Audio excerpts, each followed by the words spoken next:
ಆತ್ಮೀಯ ಬಂಧುಗಳೇ, ನಾಡಿದ್ದು 25ರಿಂದ 28ನೇ ತಾರೀಕು ತನಕ 4 ದಿನಗಳ ಕಾಲ ಬೆಂಗಳೂರಿನ ಅರಮನೆ ಮೈದಾನದಲ್ಲಿ ಗೇಟ್ ನಂಬರ್ 6 ಅಲ್ಲಿ ಸೆಕೆಂಡ್ ಆಯುರ್ವೇದ ವರ್ಲ್ಡ್ ಸಮಿಟ್, ದ್ವಿತೀಯ ಆಯುರ್ವೇದ ವಿಶ್ವ ಸಮ್ಮೇಳನವನ್ನು ಸಂಘಟನೆ ಮಾಡ್ತಾ ಇದೆ. ಇದರಲ್ಲಿ ಆಯುರ್ವೇದಕ್ಕೆ ಸಂಬಂಧಪಟ್ಟ ವಿಭಿನ್ನ ಕಾರ್ಯಕ್ರಮಗಳು, ವೈವಿಧ್ಯಮಯ ಕಾರ್ಯಕ್ರಮಗಳು ಸೇರಿಕೊಂಡಿದೆ. ಈಗಾಗಲೇ ನವೆಂಬರ್ 24ನೇ ತಾರೀಕಿಂದ ಇಲ್ಲಿ ತನಕ ದಕ್ಷಿಣ ಭಾರತದ 7 ರಾಜ್ಯಗಳ 127 ಆಯುರ್ವೇದ ಕಾಲೇಜುಗಳಲ್ಲಿ ಆಯುರ್ವೇದ ರಥಯಾತ್ರೆ ಅಲ್ಲಿಗೆ ಚಲಿಸಿ 2 ರಥಗಳಲ್ಲಿ 2 ಟ್ಯಾಬ್ಲುಗಳಲ್ಲಿ 127 ಕಾಲೇಜುಗಳಿಗೆ ಕ್ರಮಿಸಿ ಈಗ ಬೆಂಗಳೂರಿಗೆ ಬಂದಿದೆ. ಸುಮಾರು 2000 ಕಿಲೋಮೀಟರ್ 2 ರಥಗಳು ಕೂಡ ಚಲಿಸಿ 127 ಆಯುರ್ವೇದ ಕಾಲೇಜುಗಳಲ್ಲಿ ಕಾರ್ಯಕ್ರಮಗಳು ನಡೆದಿತ್ತು. ಇದು ಪ್ರೀ ಸಮ್ಮಿಟ್ ಅಂದ್ರೆ ಈ ವಿಶ್ವ ಸಮ್ಮೇಳನಕ್ಕೆ ಪೂರ್ವಭಾವಿಯಾಗಿ ನಡೆದಿರೋ ಕಾರ್ಯಕ್ರಮಗಳು. ಇದು ಇತಿಹಾಸದಲ್ಲಿ ಅತ್ಯಂತ ದೊಡ್ಡ ಮಟ್ಟದಲ್ಲಿ ನಡೆದ ಪೂರ್ವಭಾವಿ ಕಾರ್ಯಕ್ರಮಗಳು.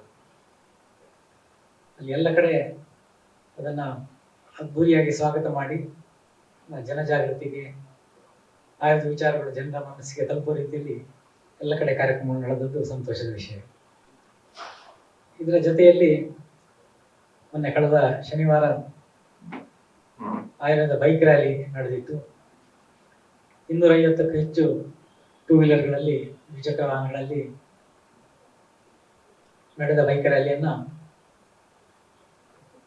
ಹೈಕೋರ್ಟ್ನ ಜಸ್ಟಿಸ್ ಆಗಿರುವಂತಹ ನ್ಯಾಯಮೂರ್ತಿಗಳಾದ ಶ್ರೀ ಶ್ರೀಶಾನಂದ ಅವರು ಉದ್ಘಾಟನೆ ಮಾಡಿ ಚಾಲನೆ ಕೊಟ್ಟು ಅದು ನಡೆದಿತ್ತು. ಚಲನಚಿತ್ರ ನಟರಾದ ಅಜಯ್ ರಾವ್ ಹಾಗೂ ಬಸವನಗುಡಿ ಕ್ಷೇತ್ರ ಶಾಸಕರಾದ ರವಿ ಸುಬ್ರಹ್ಮಣ್ಯ ಅವರು ಕೂಡ ಇದ್ದರು. ಮೊನ್ನೆ ಭಾನುವಾರ ಬೆಳಗ್ಗೆ ಆಯುರ್ವೇದ ವಾಕಥಾನ್ ನಡೆಯಿತು. 800ಕ್ಕೂ ಹೆಚ್ಚು ಜನರು ಭಾಗವಹಿಸಿದರು. ಮಲ್ಲೇಶ್ವರಂನ ಸುತ್ತಮುತ್ತಲು ಅದರ ಕಾರ್ಯಕ್ರಮ ನಡೆಯಿತು. ಮಾಜಿ ಸಚಿವರಾದ ಸುರೇಶ್ ಕುಮಾರ್ ಅವರು, ರಾಜನಗರದ ಕ್ಷೇತ್ರ ಶಾಸಕರು, ಅವರು ಅದಕ್ಕೆ ಚಾಲನೆಯನ್ನು ಕೊಟ್ಟರು. ಕಿರುತೆರೆ ನಟರಾದ ಮಂಜುನಾಥ್ ಹೆಗಡೆ ಅವರು, ಚಲನಚಿತ್ರ ನಟರು, ಹಾಗೂ ನಮಿತಾ ದೇಸಾಯಿ ಅವರು, ಕಲಾವಿದರು, ಅವರು ಜೊತೆಯಲ್ಲಿದ್ದರು. ಅದಾದ ಬಳಿಕ ಅದೇ ಭಾನುವಾರ 8:00ವರೆಗೆ ಟೌನ್ ಹಾಲ್ನಿಂದ 40 ವಿಂಟೇಜ್ ಕಾರುಗಳದ್ದು ರ್ಯಾಲಿ, ಅದು ಪ್ಯಾಲೇಸ್ ಗ್ರೌಂಡ್ ತನಕ ಟೌನ್ ಹಾಲ್ನಿಂದ ಶ್ರೀಯುತ ರಮೇಶ್ ಅರವಿಂದ್ ಅವರು, ಚಲನಚಿತ್ರ ನಟರು, ಅವರು ಅದಕ್ಕೆ ಚಾಲನೆಯನ್ನು ಕೊಟ್ಟರು. ಜೊತೆಯಲ್ಲಿ ಡಾಕ್ಟರ್ ರವಿಪ್ರಕಾಶ್ ಅವರು, ವಿಂಟೇಜ್ ಕಾರುಗಳ ದೊಡ್ಡ ಸಂಗ್ರಹ ಇರುವಂತ ಡಾಕ್ಟರ್ ರವಿಪ್ರಕಾಶ್ ಅವರು ಕೂಡ ಜೊತೆಯಲ್ಲಿದ್ದರು. ಎಲ್ಲ ನಮ್ಮ ಸಮ್ಮಿಟಿಗೆ ಜೊತೆಯಲ್ಲಿರುವ ಹಿಮಾಲಯ ಟ್ರಕ್ ಕಂಪನಿ, ಧೂಪ ಫಿಶರ್ ಕಂಪನಿ, ಹಾಗೆ ಆಯುರ್ವೇದ ಒನ್, ಎಲ್ಲ ಕಂಪನಿಗಳ ಪ್ರತಿನಿಧಿಗಳು ಕೂಡ ಜೊತೆಯಲ್ಲಿದ್ದರು. ನಾಡಿನಿಂದ ವಿಶ್ವ ಸಮ್ಮೇಳನ ಆರಂಭ ಆಗಲಿಕ್ಕಿದೆ. ಇದು ಕೇವಲ ಈ ಸಾಮಾನ್ಯವಾಗಿ ನಡೆಯುವ ಮೆಡಿಕಲ್ ಕಾನ್ಫರೆನ್ಸ್ಗಳ ರೀತಿಯಲ್ಲಿ ನಡೀತಾ ಇಲ್ಲ. ಮೆಡಿಕಲ್ ಕಾನ್ಫರೆನ್ಸ್ಗಳಲ್ಲಿ, ವೈದ್ಯಕೀಯ ಸಮ್ಮೇಳನಗಳಲ್ಲಿ ಏನೆಲ್ಲ ನಡೀತದೆ ಅದೆಲ್ಲವೂ ಇದರಲ್ಲಿ ಇರ್ಲಿಕ್ಕಿದೆ. ಆದ್ರೆ ಅದಕ್ಕಿಂತ ತುಂಬಾ ಮುಖ್ಯವಾಗಿ ಜನಜಾಗೃತಿಯನ್ನು ಮಾಡುವಂತ, ಜನರ ಬದುಕಿಗೆ ಏನು ಬೇಕು, ಜನರು ತುಂಬಾ ಚೆನ್ನಾಗಿರ್ಬೇಕು ಅಂತ ಆದ್ರೆ, ಅಂದ್ರೆ ವೈದ್ಯರ ಬಳಿ ಹೋಗದೇ ಇರಬೇಕು ಅಂತ ಆದ್ರೆ ಏನೆಲ್ಲ ಮಾಡಬೇಕು. ಆಯುರ್ವೇದದಲ್ಲಿ ಅನೇಕ ವಿಚಾರಗಳನ್ನು ಹೇಳಿದ್ದಾರೆ ಇದಕ್ಕೆ ಸಂಬಂಧಪಟ್ಟ ಹಾಗೆ. ಮತ್ತು ಆಯುರ್ವೇದದಲ್ಲಿ ಮಾತ್ರ ಹೇಳಿರೋದು ಹೀಗೆ ನಮ್ಮ ಆರೋಗ್ಯವನ್ನ ಕಾಪಾಡಿಕೊಂಡು ಆ ಸ್ವಾಸ್ಥ್ಯ ರಕ್ಷಣೆ ಮಾಡಿಕೊಂಡು ಜೀವಮಾನ ಪೂರ್ತಿ ಹೇಗೆ ಬದುಕಬಹುದು, ಅದಕ್ಕೆ ಅನೇಕ ವಿಚಾರಗಳನ್ನು ಆಯುರ್ವೇದ ಸಾವಿರಾರು ವರ್ಷಗಳ ಹಿಂದೆ ಹೇಳಿದೆ. ಅದೆಲ್ಲವೂ ಜನರಿಗೆ ತಲುಪಿತು ಅಂತ ಆದ್ರೆ ಅನೇಕ ಕಾಯಿಲೆಗಳನ್ನ ಗುಣ ಮಾಡ್ಕೊಳ್ಳಿಕ್ಕೆ ಆಗ್ತದೆ. ಹೇಗೂ ಆಯುರ್ವೇದದಲ್ಲಿ ಕೂಡ ಇದೆ, ಎಲ್ಲ ಪದ್ಧತಿಗಳಲ್ಲೂ ಇದೆ. ವೈದ್ಯ ಪದ್ಧತಿಗಳಲ್ಲಿ ಕಾಯಿಲೆ ಬಂದಾಗ ಏನ್ ಮಾಡ್ಕೊಳ್ಬೇಕು ಅಂತ ಹೇಳಿದ್ರೆ ವೈದ್ಯ ಪದ್ಧತಿಗಳಲ್ಲೆಲ್ಲ ಇದೆ. ಆದ್ರೆ ಆಯುರ್ವೇದ ವಿಶೇಷ ಏನು ಅಂತ ಹೇಳಿದ್ರೆ, ಕಾಯಿಲೆ ಇಲ್ಲದಿದ್ದಾಗ ಏನ್ ಮಾಡ್ಬೇಕು, ಕಾಯಿಲೆ ಇಲ್ಲದವರು ಏನ್ ಮಾಡ್ಬೇಕು, ಕಾಯಿಲೆ ಬರದಂತೆ ತಡೀಲಿಕ್ಕೆ ಏನ್ ಮಾಡ್ಬೇಕು, ಚಿಕ್ಕ ಕಾಯಿಲೆ ಹತ್ರ ಬಂದಾಗ ಹೇಗೆ ಅದನ್ನು ನಿವಾರಿಸಿಕೊಳ್ಬಹುದು, ಕಾಯಿಲೆ ದೊಡ್ಡ ಪ್ರಮಾಣಕ್ಕೆ ಹೋಗುವ ಮೊದಲೇ ನಾವು ಯಾವ ರೀತಿಯಲ್ಲಿ ಎಚ್ಚರಿಕೆ ಕ್ರಮಗಳನ್ನ ಏನೇನು ಮಾಡಿದ್ರೆ ಯಾವ ರೀತಿಯಲ್ಲಿ ದೊಡ್ಡ ಕಾಯಿಲೆ ಆಗಿ ಮಾರ್ಪಾಡಾಗುವುದನ್ನು ತಡೀಲಿಕ್ಕೆ ಸಾಧ್ಯ ಇದೆ. ಕಾಯಿಲೆ ಒಮ್ಮಿಂದೊಮ್ಮೆಗೆ ಯಾವಾಗಲೂ ದೊಡ್ಡ ರೀತಿಯಲ್ಲಿ ಬಂದೆರಗುವುದಿಲ್ಲ. ಸಾಮಾನ್ಯವಾಗಿ ಚಿಕ್ಕ ರೀತಿಯಲ್ಲಿ ಬಂದು ನಾವು ಅದನ್ನ ನಿರ್ಲಕ್ಷ್ಯ ಮಾಡಿದ್ರೆ ಅದು ಮತ್ತೆ ದೊಡ್ಡದಾಗ್ತಾ ಹೋಗ್ತದೆ. ಹಾಗಾಗಿ ಆರಂಭಿಕ ಹಂತದಲ್ಲಿ ಏನೆಲ್ಲ ಮುನ್ನೆಚ್ಚರಿಕೆಯನ್ನ ನಾವು ಕೈಗೊಂಡ್ರೆ ಆ ಕಾಯಿಲೆ ದೊಡ್ಡ ಪ್ರಮಾಣದಲ್ಲಿ ಬೆಳೆಯುವುದನ್ನು ತಡೆಯಲಿಕ್ಕೆ ಸಾಧ್ಯ ಇದೆ. ಇದೆಲ್ಲ ಮಾಹಿತಿಗಳನ್ನ ಸಮಗ್ರವಾಗಿ ಜನರಿಗೆ ತಿಳಿಸುವ ಉದ್ದೇಶದಿಂದ ಅದಕ್ಕೆ ಸಂಬಂಧಪಟ್ಟ ಸುಮಾರು 10 ಎಕ್ಸ್ಪೀರಿಯನ್ಸ್ ಸೆಂಟರ್ಗಳು, ಅದರಲ್ಲಿ ನಾವು ಆರೋಗ್ಯ ಚೆನ್ನಾಗಿ ಇಟ್ಕೊಳ್ಬೇಕಾದ್ರೆ ಏನೆಲ್ಲ ಮಾಡಬೇಕು ಅಂತ ಹೇಳುವ ವಿಚಾರಗಳೆಲ್ಲ ಇದೆ. ಆರೋಗ್ಯಕ್ಕೆ ಸಂಬಂಧಪಟ್ಟ ಪ್ರದರ್ಶನಗಳು, ವಸ್ತು ಪ್ರದರ್ಶನ, ಮಾಹಿತಿ ಪ್ರದರ್ಶನ, ಇದೆಲ್ಲದರ ಮೂಲಕ ಪ್ರತಿನಿತ್ಯ ದಿನಚರಿ ಹೇಗಿರಬೇಕು, ಕಾಲಕ್ಕೆ ಸರಿಯಾಗಿ ಏನೆಲ್ಲ ಮಾಡಿಕೊಡ್ಬೇಕು, ಋತುಚರ್ಯೆ ಅಂತ ಹೇಳೋದು, ಇದಕ್ಕೆ ದಿನನಿತ್ಯ ಏನೆಲ್ಲ ಮಾಡ್ಬೇಕು ಅಂತ ಹೇಳೋದು ದಿನಚರ್ಯೆ ಅಂತ ಹೇಳೋದು. ಈಗ ನೀವು ಊಟಿಗೆ ಅಥವಾ ಬೇರೆ ಯಾವುದು ಹಿಲ್ ಸ್ಟೇಷನ್ಗೆ ಹೋದ್ರೆ ಅಲ್ಲಿ ಟೀ ಕೊಡುವಾಗ ಮಸಾಲಾ ಟೀ ಕೊಡ್ತಾರೆ ಕೆಲವು. ಟೀಯ ಮೌಲ್ಯವರ್ಧನೆ ಮಾಡೋದು, ಅದಕ್ಕೆ ಶುಂಠಿ ಹಾಕಿ ಅಥವಾ ಅದಕ್ಕೆ ನಾವು ದಾಲ್ಚಿನ್ನಿ ಹಾಕಿ ಬೇರೆ ಸ್ಪೈಸಸ್ ಗಳನ್ನ ಆಡ್ ಮಾಡಿ ಸಾಂಬಾರು ಪದಾರ್ಥಗಳನ್ನ ಹಾಕಿ ಈ ಟೀಯ ಮೌಲ್ಯವರ್ಧನೆ ಮಾಡಿದ್ರೆ ಅದು ಮಸಾಲಾ ಟೀ ಆಯ್ತು. ಹಾಗೆ ಹೇಗೆ ಬದುಕ್ತೇವೆ ನಾವು, ಹೇಗೆ ಏನೇನೋ ಮಾಡ್ತಾ ಇರ್ತೇವೆ, ಅದನ್ನ ಸರಿಯಾಗಿ ತಿಳ್ಕೊಂಡು ಅದರ ಮೌಲ್ಯವರ್ಧನೆ ಮಾಡಿತು ಅಂತಾದ್ರೆ ಅದು ದಿನಚರಿ ಆಗ್ತದೆ. ಪ್ರತಿನಿತ್ಯ ಏನೆಲ್ಲ ಹೇಗೆ ಮಾಡ್ಬೇಕು ಅಂತ. ಈಗ ನಮಗೆ ಆಹಾರ ತಗೊಳ್ಬೇಕು, ಹಸಿವಾದಾಗ ಊಟ ತಗೊಳ್ಬೇಕು ಅಂತ ಹೇಳಿ ಎಲ್ರಿಗೂ ಗೊತ್ತಿದೆ. ಯಾವಾಗ ಎಷ್ಟು ತಗೊಳ್ಬೇಕು, ಯಾವಾಗ ತಗೊಳ್ಬೇಕು, ಎಷ್ಟು ಗ್ಯಾಪ್ನಲ್ಲಿ ಅಂತರ ಕೊಟ್ಟು ತಗೊಳ್ಬೇಕು, ನಮ್ಮ ದೇಹಕ್ಕೆ ಸರಿಯಾಗಿ ಎಷ್ಟು ಆಹಾರ ಬೇಕು, ಯಾವ ರೀತಿಯ ಆಹಾರ ಬೇಕು, ಯಾವುದೆಲ್ಲ ಸ್ಪೆಸಿಫಿಕ್ ಆಗಿ ಯಾವುದೆಲ್ಲ ಆಹಾರ ತಿಂಡಿಗಳು ಬೇಕು, ಇದೆಲ್ಲವನ್ನು ಸಮಗ್ರವಾಗಿ ವಿವರಿಸಿದ್ದಾರೆ. ಅದನ್ನು ತಿಳ್ಕೊಂಡ್ರೆ ಅನೇಕ ಕಾಯಿಲೆಗಳನ್ನು ತಡೆಯಲಿಕ್ಕೆ ಆಗ್ತದೆ. ಕಾಯಿಲೆ ಇದ್ದಾಗಲೂ ಕೂಡ ಬೆಟರ್ ರೀತಿಯಲ್ಲಿ, ಒಳ್ಳೆ ರೀತಿಯಲ್ಲಿ ಅದನ್ನು ಮ್ಯಾನೇಜ್ ಮಾಡ್ಲಿಕ್ಕೆ ಸಾಧ್ಯ ಆಗ್ತದೆ. ಈಗ ಜಾಯಿಂಟ್ ಪೇನ್ ಇದ್ದಾಗ ಒಳ್ಳೆ ಹಣ್ಣು ಅಂತ ಹೇಳ್ಕೊಂಡು ಆಪಲ್ ಅನ್ನು ತಿಂತಾ ಇದ್ರೆ ಆಪಲ್ ವಾದವನ್ನು ಜಾಸ್ತಿ ಮಾಡ್ತದೆ, ಜಾಯಿಂಟ್ ಪೇನ್ ಕಡಿಮೆ ಆಗುದಿಲ್ಲ, ಜನರಿಗೆ ಗೊತ್ತಿಲ್ಲ ಅದು. ಈಗ ಇಂಥ ಮಾಹಿತಿಗಳು ತುಂಬಾ ಇದೆ, ಆಗೋದು ಸಮೃದ್ಧವಾಗಿದೆ. ಒಬ್ಬರಿಗೆ ಜೀವನದಲ್ಲಿ ಓದಿ ಮುಗಿಸ್ಲಿಕ್ಕೆ ಸಾಧ್ಯ ಇಲ್ಲದಷ್ಟು ಮಾಹಿತಿಗಳಿದೆ. ಅದೆಲ್ಲ ನಾವು ತಿಳ್ಕೊಂಡಾಗ ಈಗ ಕೆಮ್ಮು ಕಫ ಇದ್ರೆ ಮೊಸರು ತಿನ್ನೋದು 1-2 ದಿವಸ ನಿಲ್ಲಿಸ್ತಾರೆ, ಎಲ್ಲರೂ ಗೊತ್ತಿದೆ ಜನರಿಗೆ. ಇದು ಆಪಲ್ ತಿಂದ್ರೆ ಹೇಗೆ ಪ್ರಾಬ್ಲಮ್ ಬರ್ಬೋದು ಅಂತ ಹೇಳೋದು ಇಮ್ಯಾಜಿನೇಷನ್ ಇರೋದಿಲ್ಲ. ಹಾಗೆ ಪ್ರತಿಯೊಂದು ಆಹಾರ ವಸ್ತುವಿನ ಗುಣ ಏನು, ಅದು ದೇಹದ ಮೇಲೆ ಏನೆಲ್ಲ ಕೆಲಸ ಮಾಡ್ತದೆ, ದೇಹ ಯಾವ ರೀತಿಯಲ್ಲಿ ಇದ್ದಾಗ ಯಾವ ರೀತಿ ಕೆಲಸ ಮಾಡ್ತದೆ, ಅದು ಯಾವ ಕಾಲಕ್ಕೆ ಸರಿಯಾಗಿ ಹೇಗೆಲ್ಲ ವರ್ತನೆ ಬದಲಾವಣೆ ಮಾಡ್ಕೊಡ್ತದೆ ಆಹಾರ ಪದಾರ್ಥಗಳು, ಇದೆಲ್ಲ ತಿಳಿದಿದ್ರೆ ತುಂಬಾ ಚೆನ್ನಾಗಿರ್ಲಿಕ್ಕೆ ಸಾಧ್ಯ ಆಗ್ತದೆ. ಹಾಗೆ ಆಹಾರದ ಬಗ್ಗೆ ಅಲ್ಲಿ ಮಾಹಿತಿಯ ಪ್ರದರ್ಶನ ಇರ್ತದೆ. ಆಮೇಲೆ ಪರಂಪರೆಯಿಂದ ಬಂದಿರೋ ನಮ್ಮ ಟ್ರೆಡಿಷನಲ್ ಫುಡ್ ಏನಿದೆ ಅದಕ್ಕೆ ನಮ್ಮ ಹೆಚ್ಚು ಶಕ್ತಿ ಕೊಡುವ ಒಂದು ಕೆಪಾಸಿಟಿ ಇರುವಂತದ್ದು, ಸಾಮರ್ಥ್ಯ ಇರುವಂತದ್ದು.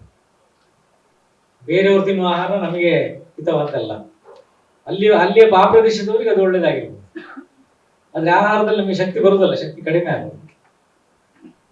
ಹಾಗಾಗಿ ನಮಗೆ ಸೂಕ್ತವಾದ ಆಹಾರ ಏನು, ಯಾವ ರೀತಿಯಲ್ಲಿ ನಿರ್ಧಾರ ಮಾಡೋದು. ಆಹಾರದಲ್ಲಿ ಅನೇಕ ವಿಶೇಷತೆಗಳಿದೆ. ಆ ಏನೆಲ್ಲ ವಿಶೇಷತೆಗಳು ಆಹಾರದಲ್ಲಿ ಇದೆ,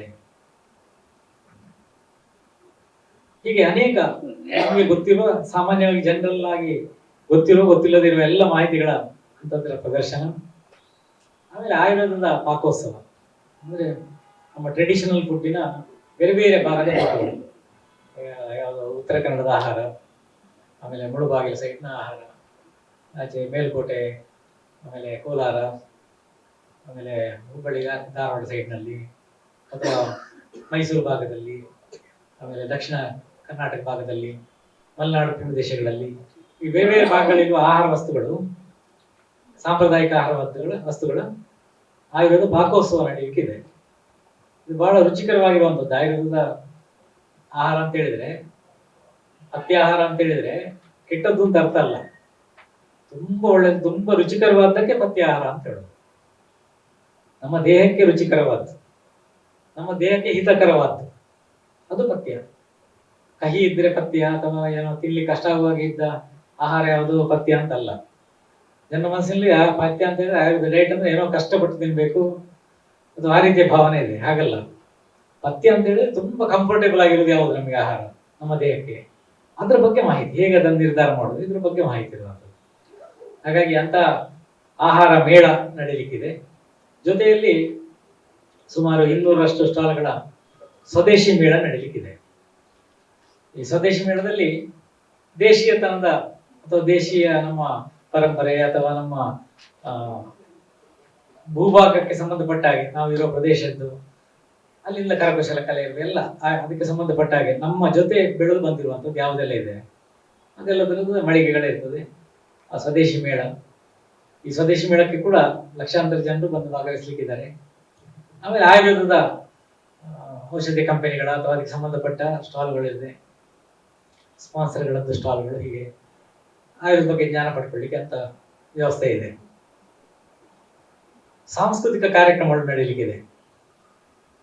ಒಂದು ನಮ್ಮ ಆಯುರ್ವೇದ ಕಾಲೇಜುಗಳ ವಿದ್ಯಾರ್ಥಿನಿಯರಿಂದ ಆಯುರ್ವೇದದ ಕುರಿತಾಗಿ, ಆಯುರ್ವೇದ ವಿಷಯಗಳ ಕುರಿತಾಗಿ ಸಾಂಸ್ಕೃತಿಕ ಕಾರ್ಯಕ್ರಮಗಳು, ಅದರ ಕಾಂಪಿಟೇಷನ್ ನಡೆಯಲಿಕ್ಕಿದೆ. ಅದು ಬೆಳಗಿಂದ ಸಂಜೆ ತನಕ 4 ದಿವಸ ಕೂಡ ನಡೆಯಲಿಕ್ಕಿದೆ. ಆಮೇಲೆ ಸಂಜೆ ಆರಂಭ ದಿವಸ ಸುಮಾರು 350ರಷ್ಟು ಕಲಾವಿದರು ಆಳ್ವಾಸ್ ಫೌಂಡೇಶನ್ ಮೂಡಬಿದ್ರೆ ಇಲ್ಲಿಂದ ಬಂದು ಆಳ್ವಾಸ್ ಸಾಂಸ್ಕೃತಿಕ ಸಂಭ್ರಮವನ್ನ ಜನರ ಮುಂದೆ ತೆರೆದಿಡ್ಲಿಕ್ಕಿದ್ದಾರೆ. ಸಂಜೆ 6 ಗಂಟೆಯಿಂದ 8 ಗಂಟೆ ತನಕ 25ನೇ ತಾರೀಕಿಗೆ. ಅದು ಭಾರತದ ಬೇರೆ ಬೇರೆ ಭಾಗದ ಎಲ್ಲ ಕಲಾ ಪ್ರಕಾರಗಳನ್ನು ಪ್ರದರ್ಶನ ಮಾಡ್ಲಿಕ್ಕಿದ್ದಾರೆ, ಅಷ್ಟು ಜನರು ಸೇರಿ. ಅದು ಎಷ್ಟು ಭವ್ಯವಾಗಿರ್ತದೆ ಅಂತ ಹೇಳೋದು ನಮಗೆ ಅದನ್ನ ಎಷ್ಟು ಜನರು ಕಲಾವಿದರು ಬರ್ತಾರೆ ಅಂತ ಹೇಳಿದ್ರೆ ಗೊತ್ತಾಗ್ತದೆ. 2ನೇ ದಿವಸ ನಮ್ಮ ಕರ್ನಾಟಕದ ಕಲಾ ಪ್ರಕಾರ ಆಗಿರುವಂತಹ ಯಕ್ಷಗಾನ, ಅದರಲ್ಲಿ ಬಡಗುತಿಟ್ಟು ತೆಂಕುತಿಟ್ಟು ಅಂತ ಇದೆ.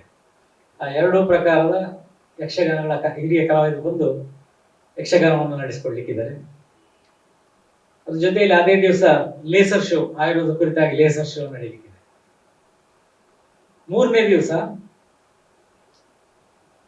ಪ್ರವೀಣ್ ಗೋಡ್ಕಿಂಡಿ ಮತ್ತು ಷಡಜ್ ಗೋಡ್ಕಿಂಡಿ ಹಾಗೂ ಅವರ ತಂಡದವರಿಂದ ನಾದ ವೈಭವ, ಕೊಳಲು ಬಾನ್ಸರಿ ವಾದನ ಹಾಗೂ ಅದರ ವೈಭವ ನಡೀಲಿಕ್ಕಿದೆ. ಅದ್ರ ಜೊತೆಯಲ್ಲಿ ಕರ್ನಾಟಕದ ಪುತ್ರರಾದ ಹೆಸರಾಂತ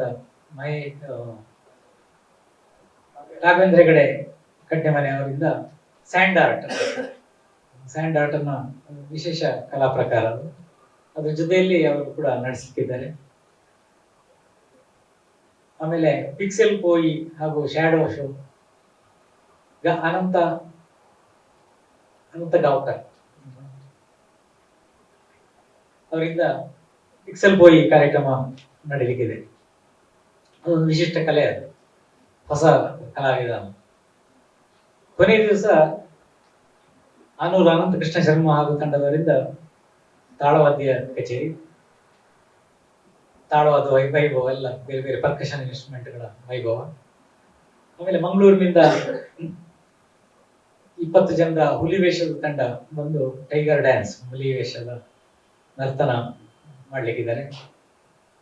ಅದರ ಜೊತೆಯಲ್ಲಿ ಸುಮಾರು 22 ಕಲಾವಿದರು ಬಂದು ಚೆಂಡೆ ವಾದನ ಜೊತೆ ಕುಣಿತ ಅದನ್ನ ನಡೆಸಿಕೊಡ್ಲಿಕ್ಕಿದ್ದಾರೆ. ಹೀಗೆ 4 ದಿವಸ ಕೂಡ ಸಂಜೆ ಹೊತ್ತಿನಲ್ಲಿ ಜನರನ್ನೆಲ್ಲ ರಂಜಿಸಬಹುದಾದಂತಹ ಕಾರ್ಯಕ್ರಮ ನಡೀಲಿಕ್ಕಿದೆ, ದೊಡ್ಡ ರೀತಿಯಲ್ಲಿ ನಡೀತದೆ. 4ನೇ ದಿವಸ ಪುನಃ ಮತ್ತೆ ಲೇಸರ್ ಶೋ, ಆಯುರ್ವೇದದ ಥೀಮ್ನ ಕುರಿತಾಗಿ ಲೇಸರ್ ಶೋ ಹೊರಗಡೆ ನಡೀಲಿಕ್ಕಿದೆ. ಸಾಂಸ್ಕೃತಿಕ ಕಾರ್ಯಕ್ರಮ ಆಯ್ತು, ಆಹಾರದ ಎಲ್ಲ ವಿಧಾನಗಳಾಯ್ತು. ಇದ್ರ ಜೊತೆಗೆ ನಾಡಿನ ಅನೇಕ ಗಣ್ಯರು ಬಂದು ಆಯುರ್ವೇದ ಕುರಿತಾಗಿ ಮಾತಾಡ್ಲಿಕ್ಕಿದ್ದಾರೆ. ರಾಜಕಾರಣಿಗಳು ಬಂದರು ಆಯುರ್ವೇದ ಬಗ್ಗೆ ಮಾತಾಡೋದು, ಆಮೇಲೆ ಮಠಾಧಿಪತಿಗಳು ಬಂದರು ಕೂಡ ಸುಮಾರು ಒಂದು 15ರಷ್ಟು ಮಠಾಧಿಪತಿಗಳು 4 ದಿವಸದ ಸಮಯದಲ್ಲಿ ಸಮ್ಮೇಳನಕ್ಕೆ ಬರ್ಲಿಕ್ಕಿದ್ದಾರೆ. ಮತ್ತೆ ಬೇರೆ ಬೇರೆ ನಾಡಿನ ಹೆಸರಾಂತ ಬೇರೆ ಬೇರೆ ಕ್ಷೇತ್ರಗಳಲ್ಲಿ ತುಂಬಾ ಹೆಸರು ಮಾಡಿದಂಥವರು, ಸೆಲೆಬ್ರಿಟಿಗಳು, ಇವರೆಲ್ಲ ಬಂದು ಆಯುರ್ವೇದ ಬಗ್ಗೆ ಮಾತಾಡ್ಲಿಕ್ಕಿದ್ದಾರೆ. ಇದ್ರ ಜೊತೆಯಲ್ಲಿ ಸುಮಾರು 10ಕ್ಕೂ ಹೆಚ್ಚು ಅಲೋಪತಿ ವೈದ್ಯರು ಬಂದು ಆಯುರ್ವೇದ ಬಗ್ಗೆ ಮಾತಾಡ್ಲಿಕ್ಕಿದ್ದಾರೆ. ಆಯುರ್ವೇದ ಯಾಕೆ ಬೇಕು ಇವತ್ತು? ಇಷ್ಟು ಮುಂದುವರೆದ ಯುಗದಲ್ಲಿ ನಾವು ಇದ್ರೂ ಕೂಡ ತುಂಬಾ ಹಿಂದಿನ ಕಾಲದ ಒಂದು ಶ್ರೇಷ್ಠ ವೈದ್ಯ ಪದ್ಧತಿ ಯಾಕೆ ಇವತ್ತು ಬೇಕು ಅಂತ ಹೇಳೋದ್ರ ಬಗ್ಗೆ ಮಾತಾಡ್ಲಿಕ್ಕಿದ್ದಾರೆ.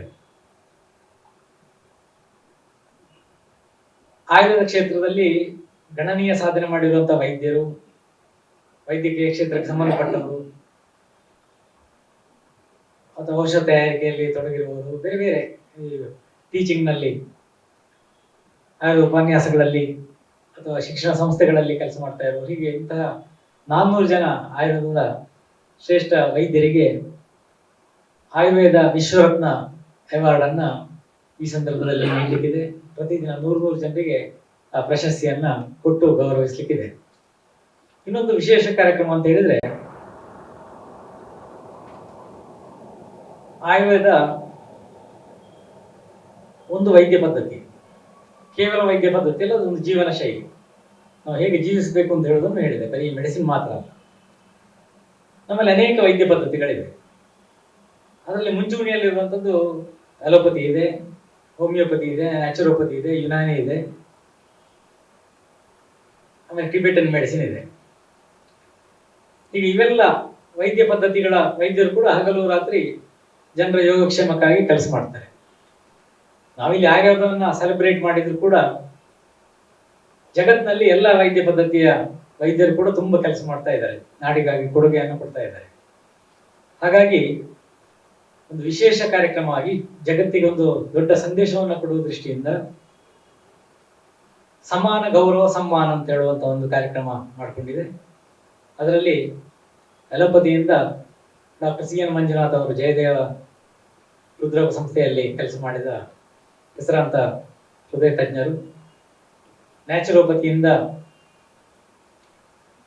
ಡಾಕ್ಟರ್ ವೆಂಕಟರಮಣ ಹೆಗಡೆ ಶಿರ್ಸಿ ಅವರು, ಆಮೇಲೆ ಹೋಮಿಯೋಪತಿಯಿಂದ ಹೆಸರಾಂತ ಹೋಮಿಯೋಪತಿ ವೈದ್ಯರಾದಂತಹ ಡಾಕ್ಟರ್ BT ರುದ್ರೇಶ್ ಅವರು, ಸಿದ್ಧ ವೈದ್ಯ ಪದ್ಧತಿಯಿಂದ ಡಾಕ್ಟರ್ ಸೆಂಥಿಲ್ ವೇಲ್ ಅಂತ ಸಿದ್ಧದ ರಾಷ್ಟ್ರೀಯ ಡೈರೆಕ್ಟರ್ ಆಗಿರುವ, ನಿರ್ದೇಶಕರಾಗಿರುವ, ಸೆಂಟ್ರಲ್ ಕೇಂದ್ರ ಸರ್ಕಾರದ ನಿರ್ದೇಶಕರಾಗಿರುವಂತಹ ಚೆನ್ನೈಯಲ್ಲಿರುವ ಡಾಕ್ಟರ್ G ಸೆಂಥಿಲ್ ವೇಲ್ ಅವರು, ಆಮೇಲೆ ಸೋವಾ ರಿಕ್ಪಾ ಅಂತ ಈ ಟಿಬೆಟನ್ ಮೆಡಿಸಿನ್ ಸಂಬಂಧಪಟ್ಟ ಹಾಗೆ ಇರುವಂತಹ ಒಂದು ಪದ್ಧತಿ. ಅದರಿಂದ ಅದರ ಸಂಸ್ಥೆಯ ಡಾರ್ಜಿ ರಪ್ಟೆನ್ ಅಂತ ಹೇಳುವ ವೈದ್ಯರು, ಯುನಾನಿ ವೈದ್ಯ ಪದ್ಧತಿಯಿಂದ ಇಲ್ಲಿ ಬೆಂಗಳೂರಿನಲ್ಲಿರುವ ಯುನಾನಿ ಗೌರ್ಮೆಂಟ್ ಯುನಾನಿ ಮೆಡಿಕಲ್ ಕಾಲೇಜಿನ ಪ್ರಿನ್ಸಿಪಾಲ್ ಆಗಿ ಕೆಲಸ ಮಾಡ್ತಾ ಇರುವಂತಹ ಡಾಕ್ಟರ್ ಮಂಜುಳಾ S ಅವರು. ಹೀಗೆ ಎಲ್ಲ ವೈದ್ಯ ಪದ್ಧತಿಗಳ, ಆಯುರ್ವೇದ ಬಿಟ್ಟು ಉಳಿದೆಲ್ಲ ವೈದ್ಯ ಪದ್ಧತಿಗಳ ವೈದ್ಯರನ್ನ ಗೌರವಿಸಿ, ನಾವು ಎಲ್ಲರನ್ನ ಗೌರವಿಸಿಕೊಂಡು ಆಯುರ್ವೇದವನ್ನ ಅಭಿವೃದ್ಧಿಯತ್ತ ಕೊಂಡೋಗ್ತಾ ಇದ್ದೇವೆ ಅಂತ ಹೇಳುವ ಸಂದೇಶವನ್ನ ಜಗತ್ತಿಗೆ ಕೊಡುವ ದೃಷ್ಟಿಯಿಂದ ಸಮಾನ ಗೌರವ ಸಮ್ಮಾನ ಅಂತ ಎಲ್ಲ ವೈದ್ಯ ಪದ್ಧತಿ ಗೌರವ ಕೊಟ್ಟು, ಮನ್ನಣೆ ಕೊಟ್ಟು ನಾವು ಕೂಡ ಬೆಳೀತಾ ಹೋಗ್ತಾ ಇದ್ದೇವೆ ಅಂತ ಹೇಳುವ ಸಂದೇಶವನ್ನ ಜಗತ್ತಿಗೆ ಕೊಡುವ ಕೆಲಸ ಕೂಡ ಈ ಸೆಕೆಂಡ್ ಆಯುರ್ವೇದ ವರ್ಲ್ಡ್ ಸಮಿಟ್ ನಲ್ಲಿ ಮಾಡ್ತಾ ಇದೆ. ಆಮೇಲೆ ಸುಮಾರು 60 ವಿಷಯಗಳ ಬಗ್ಗೆ, 60 ಡಿಸೀಸ್ಗಳ ಬಗ್ಗೆ, ಸುಮಾರು 50ಕ್ಕೂ ಹೆಚ್ಚು ವೈದ್ಯರು, ಅದರಲ್ಲೇ ಖ್ಯಾತಿ ಹೊಂದಿರುವಂತಹ ವೈದ್ಯರು, ಆ ಡಿಸೀಸ್ಗಳ ಟ್ರೀಟ್ಮೆಂಟ್ ತುಂಬಾ ಹೆಸರಾಂತ ವೈದ್ಯರು ದೇಶದ ನಾನಾ ಭಾಗಗಳಿಂದ, ಜಗತ್ತಿನ ಬೇರೆ ಬೇರೆ ಭಾಗಗಳಿಂದ ಬಂದು ಉಪನ್ಯಾಸವನ್ನ ನೀಡಲಿಕ್ಕಿದ್ದಾರೆ. ಯಾವುದೋ ಒಂದು ಕಾಯಿಲೆ ಇದ್ರೆ, ಅದರಲ್ಲಿ ಪಾರ್ಕಿನ್ಸನ್ಸ್ ಡಿಸೀಸ್ ಇದೆ, ಅದನ್ನ ಆಯುರ್ವೇದದಲ್ಲಿ ಹೇಗೆ ಮ್ಯಾನೇಜ್ ಮಾಡ್ತದೆ, ಹೇಗೆ ಟ್ರೀಟ್ಮೆಂಟ್ ಹೇಗಿದೆ, ಅದ್ರ ಬಗ್ಗೆ ಒಂದು ಚಿತ್ರಣ ಕೊಡುವಂತ ಬೇರೆ ಬೇರೆ ವೈದ್ಯಕೀಯ ವಿಚಾರ ಮಂಡನೆಗಳು ನಡೀಲಿಕ್ಕಿದೆ. ಅದರಲ್ಲಿ ಸುಮಾರು 16 ಜನ ಸೈಂಟಿಫಿಕ್ ಸೆಷನ್ಗಳ ಚೇರ್ಪರ್ಸನ್ಗಳಾಗಿ ದೇಶದ ಹೆಸರಾಂತ ವೈದ್ಯರು, ಆಯುರ್ವೇದ ವೈದ್ಯರು ಬರಲಿಕ್ಕಿದ್ದಾರೆ. ಇದಲ್ಲದೆ ಯಾವುದೇ ವೈದ್ಯಕೀಯ ಸಮ್ಮೇಳನ ಅಂತ ಹೇಳಿದ್ರೆ, ಅದು ಆಯುರ್ವೇದ ಇರಲಿ ಅಲೋಪತಿ ಇರಲಿ ಯಾವುದೇ ಆದರೂ, ವೈಜ್ಞಾನಿಕ ಪ್ರಬಂಧಗಳ ಪೇಪರ್ಗಳ ಪ್ರೆಸೆಂಟೇಷನ್, ಅದರ ಕಾಂಪಿಟೇಷನ್ಗಳು, ಅದರ ಮಂಡನೆ ಅದೆಲ್ಲ ನಡೀತದೆ. ಹಾಗೆ ಈ ಬಾರಿ ಈ ವಿಶ್ವ ಸಮ್ಮೇಳನದಲ್ಲಿ ವಿಶೇಷ ಏನು ಅಂತ ಹೇಳಿದ್ರೆ, 957 ವೈಜ್ಞಾನಿಕ ಪ್ರಬಂಧಗಳು ಮಂಡನೆ ಆಗಿದೆ. ಈಗಾಗಲೇ ಅದನ್ನು ಆನ್ಲೈನ್ ಮೂಲಕ ಅದಕ್ಕೆ ಯಾರೆಲ್ಲ ಪ್ರೆಸೆಂಟೇಷನನ್ನು ರಿಜಿಸ್ಟ್ರೇಷನ್ ಮಾಡಿ ನೋಂದಣಿ ಮಾಡಿ ಪ್ರೆಸೆಂಟ್ ಮಾಡಿದರೆ ಅವರು ಆನ್ಲೈನ್ನಲ್ಲಿ ಈಗಲೇ ಆ ಕಾಂಪಿಟೇಷನ್ ನಡೆದು ಒಟ್ಟು 104 ಜನ ಜಡ್ಜಸ್ ಅದನ್ನು ವೀಕ್ಷಣೆ ಮಾಡಿ ಅದು live programme, online live programme ಆಗಿ ಮಾಡಿ ಒಟ್ಟು 957, ಅದರಲ್ಲಿ case presentation, paper presentation, thesis presentation, ಈ 4 ವಿಧದಲ್ಲಿ ಒಟ್ಟು 957 ಪೇಪರ್ಗಳ ಪ್ರಬಂಧಗಳು ಮಂಡನೆಯಾಗಿದೆ. ಅದು ಒಂದು ದಾಖಲೆ. ಸಾಮಾನ್ಯವಾಗಿ ಒಂದು 300ರಷ್ಟು ಯಾವುದೇ ವಿಶ್ವ ಸಮ್ಮೇಳನಗಳಲ್ಲಿ 300ರಷ್ಟು ಹೆಚ್ಚನ್ನು 300ರಷ್ಟು ಪ್ರಬಂಧಗಳು ಮಂಡನೆ ಆಗ್ತದೆ. ಇದರಲ್ಲಿ 957 ಆಗಿರೋದು ಒಂದು ದಾಖಲೆ. ಒಟ್ಟು 104 ಜನ ಜಡ್ಜಸ್, 7 ಜನ ಮಾಡರೇಟರ್ಸ್ ಎಲ್ಲ ಸೇರಿ ಅದನ್ನು ನಿರ್ವಹಣೆ ಮಾಡಿದ್ದಾರೆ. 5 ಜನ ಸಂಯೋಜಕರು. ಇವರಲ್ಲಿ ಉಸ್ತುವಾರಿಯಲ್ಲಿ ಎಲ್ಲ ಪ್ರಬಂಧ ಮಂಡನೆ ನಡೆದು ಈಗಾಗಲೇ ಮೊನ್ನೆ ಒಂದು ವಾರದಿಂದ ಅದು ನಡೆದಿದೆ. ತುಂಬ ಚೆನ್ನಾಗಿ ನಡೆದಿದೆ. ಅದರ ಎಲ್ಲ ಪ್ರಬಂಧಗಳ ವಿಚಾರವನ್ನು ಜನಸಾಮಾನ್ಯರಿಗೆ ಸೋಷಿಯಲ್ ಮೀಡಿಯಾದ ಮೂಲಕ ಈ ಸಮ್ಮೇಳನ ಮುಗಿದ ಮೇಲೆ ಅದನ್ನು ಅಪ್ಲೋಡ್ ಮಾಡಲಿಕ್ಕಿದೆ. ಆಗ ಜನಸಾಮಾನ್ಯರು ಕೂಡ ಎಲ್ರಿಗೂ ಅದನ್ನು ನೋಡಲಿಕ್ಕೆ ಸಾಧ್ಯ ಆಗ್ತದೆ. ಯಾವ ಕಾಯಿಲೆಗೆ ಹೇಗೆ ಚಿಕಿತ್ಸೆ ಇದೆ ಅಂತ ಹೇಳುವ ವಿಚಾರ ಜನರಿಗೆ ನೇರವಾಗಿ ತಲುಪಲಿಕ್ಕೆ ಸಾಧ್ಯ ಆಗ್ತದೆ. ಹೌದು, ಅದರಲ್ಲಿ ಸುಮಾರು 4 ಸೆಕ್ಷನ್ ಇದೆ. ಒಂದು BAMS ಮಾಡ್ತಾ ಇರುವವರಿಗೆ ಪೇಪರ್ ಪ್ರೆಸೆಂಟೇಷನ್ ಒಂದು ಗ್ರೂಪ್, PG ಮತ್ತು PhD ಮಾಡ್ತಾ ಇರುವವರಿಗೆ ಇನ್ನೊಂದು ಪೇಪರ್ ಪ್ರೆಸೆಂಟೇಷನ್ ಗ್ರೂಪ್, ಆಮೇಲೆ ಡಾಕ್ಟರ್ ಆಗಿರುವವರಿಗೆ BAMS ಮುಗಿಸಿರುವವರಿಗೆ ಕೇಸ್ ಪ್ರೆಸೆಂಟೇಷನ್, ಬೇರೆ ಬೇರೆ ಡಿಸೀಸ್ಗಳ ಪ್ರೆಸೆಂಟೇಷನ್ ಕಾಂಪಿಟೇಷನ್, ಆಮೇಲೆ ಥೀಸಿಸ್ ಅಂದರೆ ಪೋಸ್ಟ್ ಗ್ರಾಜುಯೇಷನ್ ಮಾಡಿ ಮುಗಿಸಿದವರು ಥೀಸಿಸ್ ಮಾಡಿ ಯಾವುದೋ ಪ್ರಬಂಧವನ್ನು ಮಾಡಿರ್ತಾರೆ, ಥೀಸಿಸ್ ಮಾಡಿರ್ತಾರೆ. ಅದನ್ನು ಮತ್ತೆ ಸಾಮಾನ್ಯವಾಗಿ ಥೀಸಿಸ್ ಮುಗಿದ ಮೇಲೆ ಯಾರು ಕೇಳೋರು ಇರೋದಿಲ್ಲ. ಅದನ್ನು ಅವರು ಥೀಸಿಸ್ ಮಾಡೋ ಸಮಯದಲ್ಲಿ ಸಂಶೋಧನೆ ಮಾಡ್ತಾ ಇರ್ತಾರೆ. ಸೊ ಆ ಪ್ರಯೋಗಗಳದ್ದು ಫಲಿತಾಂಶ ಏನಾಯಿತು ಅಥವಾ ಅದೇನಾಯಿತು ಅದು ಎಲ್ಲೂ ಪತ್ರಿಕೆಗಳಲ್ಲಿ ಬರೋದಿಲ್ಲ, ಎಲ್ಲೂ ಸಾಮಾನ್ಯವಾಗಿ ಸಿಗುವುದಿಲ್ಲ. ಹಾಗೆ ಅದರ ಕಾಂಪಿಟೇಷನ್ ಅನ್ನು ಕೂಡ ಮಾಡಿದ್ದು. ಹೀಗೆ 4 ವಿಭಾಗಗಳಲ್ಲಿ ಮಾಡಿದ್ದು. ಅದಕ್ಕೆ ತುಂಬ ಪ್ರೈಸ್ ಮನಿ ಕೂಡ ತುಂಬ ಅಟ್ರಾಕ್ಟಿವ್ ಆಗಿ ಕೊಟ್ಟಿದ್ದು. 50,000 ರುಪೀಸ್ ಫಸ್ಟ್ ಪ್ರೈಸಿಗೆ, ಸೆಕೆಂಡ್ ಪ್ರೈಸ್ 25,000 ಏನು ಥರ್ಡ್ ಪ್ರೈಸು, ಆಮೇಲೆ 5,000 ರುಪೀಸ್ 10 ಜನರಿಗೆ ಮೋಟಿವೇಶನಲ್ ಅವಾರ್ಡ್ ಆಗಿ, ಈಗ ಒಟ್ಟು ಒಂದು 13 ಜನರಿಗೆ ಪ್ರತಿ ವಿಭಾಗದಲ್ಲಿ ಕೂಡ ಪ್ರೈಸ್ ಮನಿಯನ್ನು ಇಟ್ಟು ಆ ಕಾಂಪಿಟೇಷನ್ ಅನ್ನು ನಡೆಸಿದೆ. ಅದಕ್ಕೆ ಅತ್ಯಂತ ಹೆಚ್ಚು ಅಷ್ಟು ಒಳ್ಳೆ ರೀತಿಯಲ್ಲಿ 997 ಪೇಪರ್ಗಳು ಬಂದಿದ್ದು ಒಂದು ದಾಖಲೆ, ಐತಿಹಾಸಿಕ ದಾಖಲೆ. ಈಗ ಇದಿಷ್ಟು. ಮತ್ತೆ ಇನ್ನೊಂದು, ಮಕ್ಕಳಿಗೆ ಅಲ್ಲಿ ಈಗ ಸಮ್ಮೇಳನಕ್ಕೆ ಬಂದರೆ ಈ ಆಯುರ್ವೇದ ಸಮ್ಮೇಳನಕ್ಕೂ ಮಕ್ಕಳಿಗೆ ಏನು ಸಂಬಂಧ, ಹೇಗೆ ಬಂದರೆ ಅಲ್ಲಿ ಹೇಗಿರುವುದು ಅಂತ ಆಲೋಚನೆ ಬರ್ತದೆ. ಆದರೆ ಅಲ್ಲಿ ಮಕ್ಕಳಿಗೆ ಬೇರೆ ಬೇರೆ ಚಿತ್ರ ಬಿಡಿಸೋ ಕಾಂಪಿಟೇಷನ್ಗಳು ಆಯುರ್ವೇದ ಬಗ್ಗೆ ಅದು ನಡೀಲಿಕ್ಕಿದೆ. ಆಮೇಲೆ ಕಲ್ಲಡ್ಕದ ಗೊಂಬೆಗಳು, ಅದು ಸುಮಾರು 12 ಗೊಂಬೆಗಳು ಬರಲಿಕ್ಕಿದೆ. ಅದು ಮನೋರಂಜನೆ ಮಾಡ್ತಾ ಇರ್ತದೆ. ಸ್ಟ್ರೀಟ್ ಮ್ಯಾಜಿಕ್ ಮಾಡೋರು ಬರಲಿಕ್ಕಿದ್ದಾರೆ. ಅಲ್ಲಿ ಜನ ಸೇರಿದಲ್ಲಿ ಮ್ಯಾಜಿಕ್ಗಳನ್ನು ಮಾಡ್ತಾ ಇರ್ತಾರೆ. ಹೀಗೆ ಮಕ್ಕಳಿಗೆ ಬೇಕಾಗುವ ಮನೋರಂಜನೆ ಕೂಡ ಅಲ್ಲಿ ಜೊತೆಯಲ್ಲಿದೆ. ಆಮೇಲೆ ಚೆಂಡೆ ವಾದನದ ಆ ಟೀಮ್ ಮತ್ತೆ ಕೊಂಬು ಅಂತ ಒಂದು ಕಹಳೆ ರೀತಿಯಲ್ಲಿರುವಂಥದ್ದು, ಅದರ ವಾದನ, ಇದು ದಿನಪೂರ್ತಿ ಆಗಾಗ ಅದನ್ನು ಮಾಡಲಿಕ್ಕಿದ್ದಾರೆ. ಆಮೇಲೆ ಹುಲಿ ವೇಷದ್ದಾಗಲೇ ಹೇಳಿದಾಗ ಅದು ಅವರು ಬಂದು ನರ್ತಿಸ್ಕೊಂಡು ಹೋಗ್ಲಿಕ್ಕಿದ್ದಾರೆ. ಆಮೇಲೆ ಆರಂಭ ದಿವಸ, ಪ್ರಥಮ ದಿವಸ ಬೆಳಗ್ಗೆ 8ರಿಂದ 9 ಗಂಟೆ ಹೊತ್ತಿಗೆ ಉದ್ಘಾಟನೆ ನಡೀಲಿಕ್ಕಿದೆ. ಜಸ್ಟಿಸ್ ಸುಪ್ರೀಂ ಕೋರ್ಟ್ನ ನಿವೃತ್ತ ನ್ಯಾಯಮೂರ್ತಿಗಳಾದ ಜಸ್ಟಿಸ್ ಶಿವರಾಜ್ ಪಾಟೀಲ್ ಅವರು ಬರಲಿಕ್ಕಿದ್ದಾರೆ. ಆಮೇಲೆ ಅದರ ಇನ್ವಿಟೇಷನ್ ಕಾಪಿಯನ್ನು ಕೊಡ್ತೇನೆ. ಅನೇಕ ಮಠಾಧಿಪತಿಗಳು ಬರಲಿಕ್ಕಿದ್ದಾರೆ. ಅವರೆಲ್ಲರ ಜೊತೆಯಲ್ಲಿ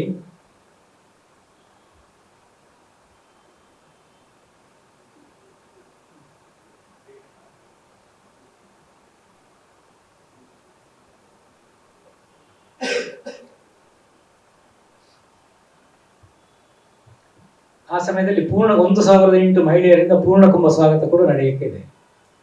1,008 ಮಹಿಳೆಯರಿಂದ ಪೂರ್ಣ ಕುಂಭ ಸ್ವಾಗತ. ಆಮೇಲೆ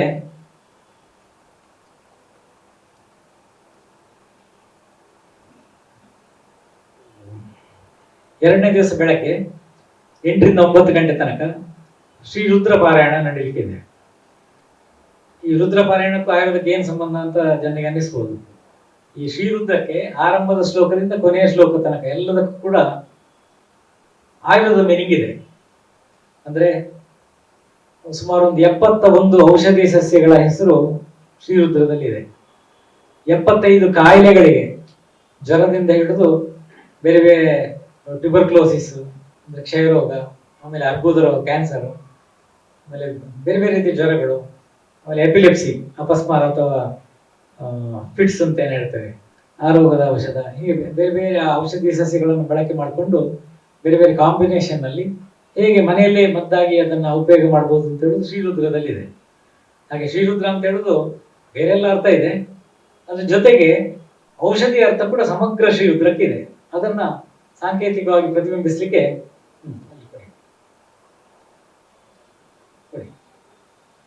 ಸಾಂಕೇತಿಕವಾಗಿ ಪ್ರತಿಬಿಂಬಿಸಲಿಕ್ಕೆ 2 ದಿವಸಗಳ ಕಾಲ 1008 ಪುರುಷರಿಂದ ಬೆಳಗ್ಗೆ ಹೊತ್ತು 8 ರಿಂದ 9 ಗಂಟೆ ತನಕ ಶ್ರೀರುದ್ರ ಪಾರಾಯಣ ನಡೀಲಿಕ್ಕಿದೆ. 2 ದಿವಸ ಕೂಡ.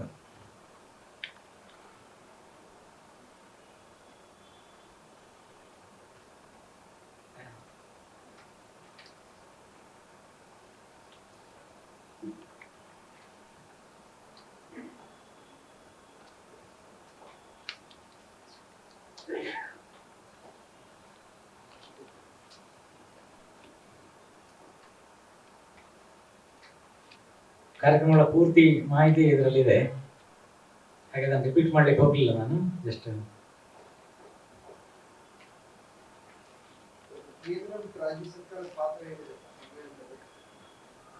ಒಂದು ಕೇಂದ್ರ ಸರ್ಕಾರ ಹಾಗೂ ರಾಜ್ಯ ಸರ್ಕಾರಗಳಿಂದ ನಾವು ಹಣದ ನಿರೀಕ್ಷೆಯನ್ನೇನು ಮಾಡಲಿಲ್ಲ, ಹಾಗಾಗಿ 1 ರೂಪಾಯಿ ಕೂಡ ಹಣವನ್ನು ತಗೊಂಡಿಲ್ಲ. ಆದ್ರೆ ಅವರ ಸಿಂಬಲ್ ಸಪೋರ್ಟ್ ಅನ್ನ ತಗೊಂಡು ಅವರ ಆಕ್ಟಿವ್ ಇನ್ವಾಲ್ವ್ಮೆಂಟ್ ಕೂಡ ಇರುವ ಹಾಗೆ ಅದರಲ್ಲಿ ಬೇರೆ ಬೇರೆ ಅನೇಕ ಈ ಕೇಂದ್ರೀಯ ಸಂಸ್ಥೆಗಳಿದೆ ಆಯುರ್ವೇದಕ್ಕೆ ಸಂಬಂಧಪಟ್ಟ ಹಾಗೆ. ಅದು ಇದು CCRAS ಅಂತ ಇದೆ, ಸಂಶೋಧನೆಗೆ ಸಂಬಂಧಪಟ್ಟ ಹಾಗೆ ಇರುವ ಸಂಸ್ಥೆ. RAV ಅಂತ ಇದೆ, ವೈದ್ಯರಿಗೆ ಮತ್ತಷ್ಟು ಆಯುರ್ವೇದ ಪ್ರಾಕ್ಟೀಸ್ ಬಗ್ಗೆ ಜಾಗೃತಿ ಕೊಟ್ಟು ಅವರಿಗೆ ಟ್ರೈನಿಂಗ್ ಅನ್ನು ಕೊಡ್ಲಿಕ್ಕೆ ವ್ಯವಸ್ಥೆ ಮಾಡುವಂತ RAV, ರಾಷ್ಟ್ರೀಯ ಆಯುರ್ವೇದ ವಿದ್ಯಾಪೀಠ ಅಂತ ಸಂಸ್ಥೆ ಇದೆ. ಆಮೇಲೆ ಅದಕ್ಕೆ ಮಾನ್ಯತೆ ಕೊಡುವಂತ NCISM ಅಂತ ಇದೆ, ಆಯುರ್ವೇದದ ಕಾಲೇಜುಗಳಿಗೆ ಇದಕ್ಕೆಲ್ಲದಕ್ಕೂ ಕೂಡ ಮಾನ್ಯತೆ ಕೊಡುವಂಥದ್ದು. ಹೀಗೆ ಎಲ್ಲ ಸಂಸ್ಥೆಗಳಿಂದ, ಮತ್ತೆ ಆಯುಷ್ ಡಿಪಾರ್ಟ್ಮೆಂಟ್, ಸೆಂಟ್ರಲ್ ಆಯುಷ್ ಮಿನಿಸ್ಟ್ರಿಯಿಂದ ಆಯುಷ್ ಅಡ್ವೈಸರ್ ಅವರು ಕೌಸ್ತುಭ ಉಪಾಧ್ಯಾಯ ಅವರು ಬರ್ತಾ ಇದ್ದಾರೆ, ಅವ್ರದ್ದು ಭಾಷಣ ಇದೆ. ಆಮೇಲೆ ಡಾಕ್ಟರ್ ಶ್ರೀಕಾಂತ್ ಅಂತ deputy director of CCRAS research ಸಂಸ್ಥೆಯ ಉಪ ನಿರ್ದೇಶಕರು, ಅವರು ಬಂದು ಭಾಗವಹಿಸಿ ಭಾಷಣ ಮಾಡಲಿಕ್ಕಿದ್ದಾರೆ. ಹಾಗೆ all India institute of Ayurveda ಅಂತ ಅಯ್ಯ ಅಂತ ಇದೆ, ಅದು ಡೆಲ್ಲಿಯಲ್ಲಿದೆ, ಗೋವಾದಲ್ಲಿದೆ. 2 ಕಡೆ ಆಲ್ ಇಂಡಿಯಾ ಇನ್ಸ್ಟಿಟ್ಯೂಟ್ಗಳು ಇದೆ, ಕೇಂದ್ರ ಸರ್ಕಾರವೇ ನಡೆಸ್ತಾ ಇರುವಂಥದ್ದು. ಅಲ್ಲಿಂದಲೂ ಕೂಡ all India Ayurveda, all India institute of Ayurveda Delhi, new Delhi, ಅದರ ಡೈರೆಕ್ಟರ್ ಆಗಿರುವಂಥ ಪ್ರೊಫೆಸರ್ ಪ್ರಜಾಪತಿ ಅವರು ಬಂದು ಅವರು ಕೂಡ ಭಾಷಣ ಮಾಡಲಿಕ್ಕಿದ್ದಾರೆ. ಮತ್ತೆ RAVಯ ಡಾಕ್ಟರ್ ವಂದನಾ ಸಿರೋಹ ಅಂತ ಅದರ ಡೈರೆಕ್ಟರ್ ಆಗಿರೋರು, ನ್ಯಾಷನಲ್ ಡೈರೆಕ್ಟರ್ ಆಗಿರೋರು, ಅವರು ಬಂದು ಅವ್ರದ್ದು ಭಾಷಣ ಇದೆ. ಹೀಗೆ ಕೇಂದ್ರ ಸರ್ಕಾರದಿಂದ, ಹಾಗೆ ಕರ್ನಾಟಕದಿಂದ ಆಯುಷ್ ಡಿಪಾರ್ಟ್ಮೆಂಟ್ನ ಲೋಗೋವನ್ನ ಕೂಡ ಸಪೋರ್ಟ್ ತಗೊಂಡು ಅವರು ಕೂಡ ಯಾವ ರೀತಿಯೆಲ್ಲ ತಾತ್ವಿಕವಾಗಿ ಸಹಾಯ ಮಾಡ್ಲಿಕ್ಕೆ ಆಗ್ತದೆ ಆ ರೀತಿಯಲ್ಲಿ ಸರ್ಕಾರ ನೀಡ್ತಾ ಇದ್ದಾರೆ. ಹೀಗೆ ಮತ್ತೆ ಕೇಂದ್ರ ಸರ್ಕಾರದಿಂದ ಕುಮಾರಿ ಶೋಭಾ ಕರಂದ್ಲಾಜೆ ಅವರು ಕೇಂದ್ರ ಮಂತ್ರಿಗಳು, ಶ್ರೀಯುತ B ಸೋಮಣ್ಣ ಅವರು, ಶ್ರೀ HD ಕುಮಾರಸ್ವಾಮಿ ಅವರು ಕೇಂದ್ರ ಸಚಿವರುಗಳೆಲ್ಲ ಆಗಮಿಸಲಿಕ್ಕಿದ್ದಾರೆ. ದಿನೇಶ್ ಗುಂಡೂರಾವ್ ಅವರು ಮಾನ್ಯ ಆರೋಗ್ಯ ಸಚಿವರು ಕರ್ನಾಟಕದ್ದು, ಅವರು ಆಗಮಿಸ್ತಾ ಇದ್ದಾರೆ. ಆಮೇಲೆ ಅನೇಕ ಹಿರಿಯ ರಾಜಕೀಯ ನಾಯಕರು, ಗಣ್ಯರು ಎಲ್ಲ ಆಗಮಿಸಲಿಕ್ಕಿದ್ದಾರೆ.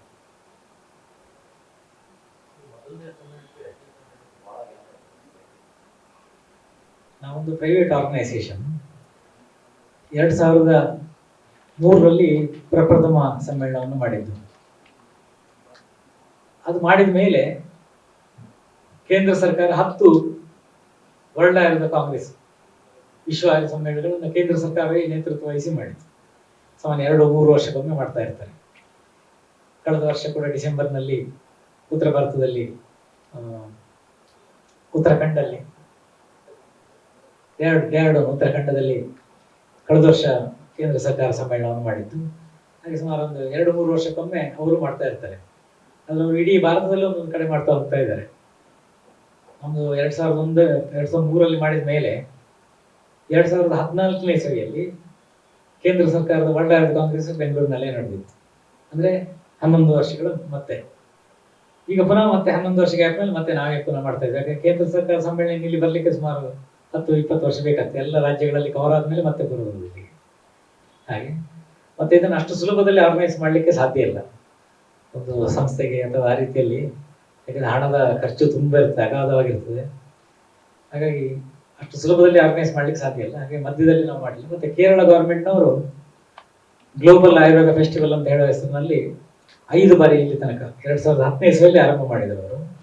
ಅಲ್ಲಿ ಇಲ್ಲಿ ತನಕ 5 ಬಾರಿ ಗ್ಲೋಬಲ್ ಆಯುರ್ವೇದ ಫೆಸ್ಟ್ ಅನ್ನು ಮಾಡಿದ್ದಾರೆ. ಬಟ್ ಅವರು ಕೇರಳದಲ್ಲಿ ಮಾತ್ರ ಮಾಡಿದ್ರು. ಕೇಂದ್ರ ಸರ್ಕಾರ ಒಂದೊಂದು ರಾಜ್ಯದಲ್ಲಿ ಮಾಡ್ತಾ ಹೋಗ್ತಾ ಇದೆ. ಕೇರಳ ಸರ್ಕಾರ ಅಲ್ಲಿ ಕೇರಳದಲ್ಲಿ ಮಾತ್ರ ಮಾಡಿರುವಂಥದ್ದು 5 ಸಮ್ಮೇಳನ ಮಾಡಿದ. ಹಾಗೆ 2010ರಿಂದ ಇಲ್ಲಿ 15 ವರ್ಷಗಳಲ್ಲಿ 5 ಮಾಡಿದೆ. ಅಂದ್ರೆ ಸಾಮಾನ್ಯ 3 ವರ್ಷಕ್ಕೊಂದು ಹಾಗೆ ಮಾಡ್ತಾ ಇದ್ದೀವಿ. ನಾವು ಅಷ್ಟು ವರ್ಷಗಳ ಬಳಿಕ ಮಾಡಿದ್ವಿ. ಇನ್ನು ನಿಮ್ಮದೆಲ್ಲ ಸಹಕಾರ ತುಂಬಾ ಚೆನ್ನಾಗಿದ್ರೆ ಪುನಃ ಇನ್ನೊಂದು 2-3 ವರ್ಷದಲ್ಲಿ ಮಾಡುವುದು.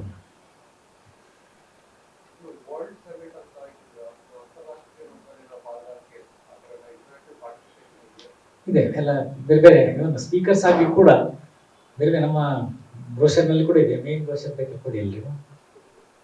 ಅದರಲ್ಲಿ 72 ಪೇಜ್ ಇತ್ತು. ಅದರಲ್ಲಿ ಕೂಡ ಬೇರೆ ಬೇರೆ ಆಸ್ಟ್ರೇಲಿಯಾದ ಸಂಸ್ಥೆ, ಆಮೇಲೆ ಇಂಗ್ಲೆಂಡ್ನಲ್ಲಿರುವ ಆಯುರ್ವೇದ ಸಂಸ್ಥೆ, ಹೀಗೆ ಬೇರೆ ಬೇರೆ ವಿದೇಶಗಳ ಸಂಸ್ಥೆಗಳ ಕೂಡ ಆಕ್ಟಿವ್ ಆಗಿ ಇದರಲ್ಲಿ ಪಾಲ್ಗೊಳ್ತಾ ಇದೆ. ಸಾಕಷ್ಟು ಡೆಲಿಗೇಟ್ಸ್ ಕೂಡ ಅಲ್ಲಿಂದೆಲ್ಲ ಬರ್ತಾ ಇದ್ದಾರೆ. ಸ್ಪೀಕರ್ಸ್ ಆಗಿ ಕೂಡ ಇದರಲ್ಲಿ ಇದರ ಪ್ರೋಗ್ರಾಮ್ ಲಿಸ್ಟ್ ಅಲ್ಲಿ ನೋಡಿದ್ರೆ ಗೊತ್ತಾಗ್ತದೆ. ಇಂಗ್ಲೆಂಡ್ನಿಂದ ಇದ್ದಾರೆ, ಆಮೇಲೆ ಅಮೆರಿಕದಿಂದ ಇದ್ದಾರೆ, ಆಸ್ಟ್ರೇಲಿಯಾದಿಂದ ಇದ್ದಾರೆ, ಇಂಗ್ಲೆಂಡ್ನಿಂದ ಇದ್ದಾರೆ, ಆಮೇಲೆ ಆಸ್ಟ್ರೇಲಿಯಾದಿಂದ ಇದ್ದಾರೆ. ಈಗ ಬೇರೆ ಬೇರೆ ಕಂಟ್ರಿಗಳಿಂದ ಕೂಡ, ದುಬೈಯಿಂದ ಇದ್ದಾರೆ. ಹೀಗೆ ಬೇರೆ ಬೇರೆ ಕಂಟ್ರಿಗಳಿಂದ ಸ್ಪೀಕರ್ಸ್ ಬಂದು ಮಾತಾಡ್ತಾರೆ. ಅದು ಒಂದೇನು ಅಂತ ಹೇಳಿದ್ರೆ ಇದು ಆಯುರ್ವೇದ ಆಗಿದ್ದರಿಂದ, ನಮ್ಮ ದೇಶದಲ್ಲಿ ಹುಟ್ಟಿ ಬೆಳೆದ್ರಿಂದ ಮೂಲ ಎಜುಕೇಶನ್ ಎಲ್ಲ ಇಲ್ಲೇ ಆಗಿರ್ತದೆ.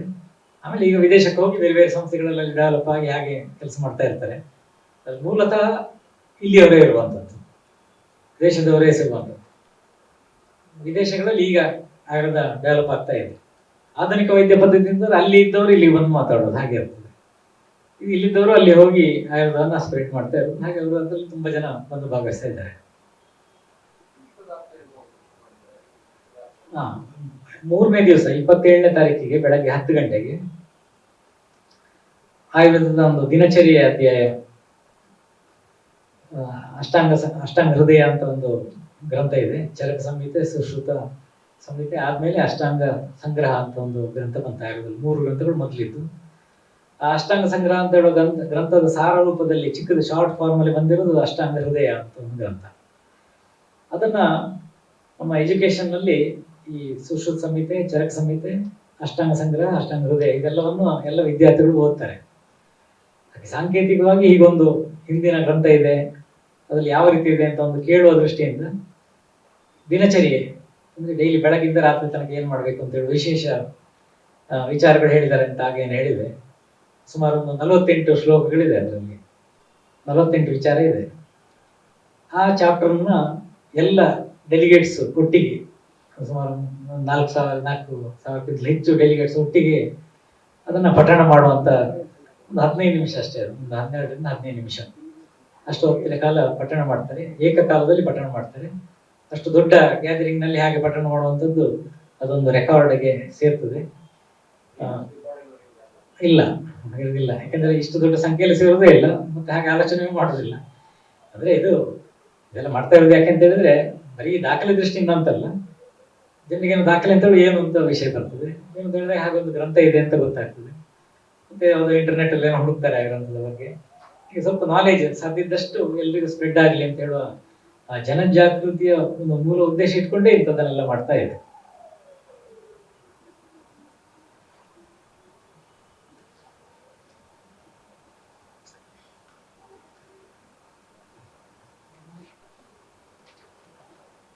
ರವಿ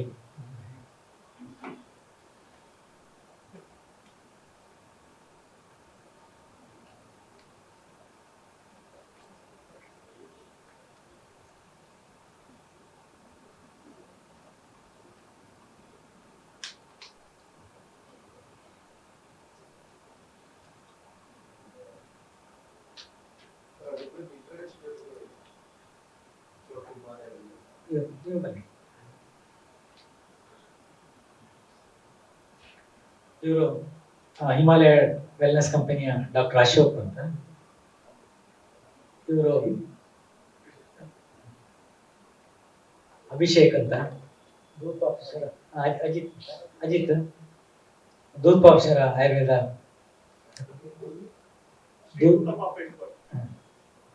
ಶ್ರೀ ಧೂತಪಾಪೇಶ್ವರ್ ಅಂತ ಆಯುರ್ವೇದ ಕಂಪನಿ ಇದೆ.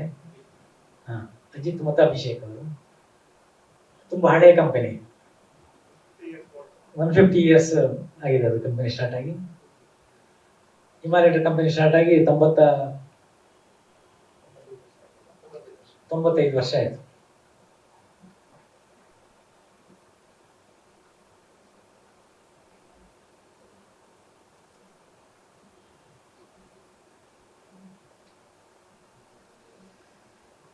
ಇದಿಷ್ಟು ಮುಖ್ಯ ಮಾಹಿತಿ. ಇದನ್ನ ಜನರಿಗೆ ತಲುಪಿಸಿ ಸಾಧ್ಯದಷ್ಟು ಹೆಚ್ಚಿನ ಸಂಖ್ಯೆಯಲ್ಲಿ ಜನರು ಬಂದು ಭಾಗವಹಿಸುವ ಹಾಗೆ ತಾವೆಲ್ಲ ಸಹಕಾರ ನೀಡಬೇಕು ಅಂತ ತಮ್ಮಲ್ಲಿ ವಿನಮ್ರವಾಗಿ ವಿನಂತಿ ಮಾಡ್ಕೊಳ್ತೇನೆ. ಜೊತೆಯಲ್ಲಿ ಸಮ್ಮೇಳನ ಕೂಡ ತಾವೆಲ್ಲರೂ ಕೂಡ ಬರಬೇಕು. ಬರೀ ಪತ್ರಕರ್ತರಾಗಿ ಮಾಧ್ಯಮ ಮಿತ್ರರಾಗಿ ಮಾತ್ರ ಬಂದ್ರೆ ಸಾಲದು. ನೀವೆಲ್ಲ ನಮ್ಮ ಅತಿಥಿಗಳಾಗಿ ಎಲ್ಲ ಕಾರ್ಯಕ್ರಮಗಳಿಗೆ ಬಂದು ಅದನ್ನು ನೋಡಿ ಆನಂದದಿಂದ ನೆಮ್ಮದಿಯಿಂದ ಮನೆಗೆ ಹೋಗುವಾಗಲಿ ಅಂತ ಹೇಳುದು ನಮ್ಮ ಆಶಯ.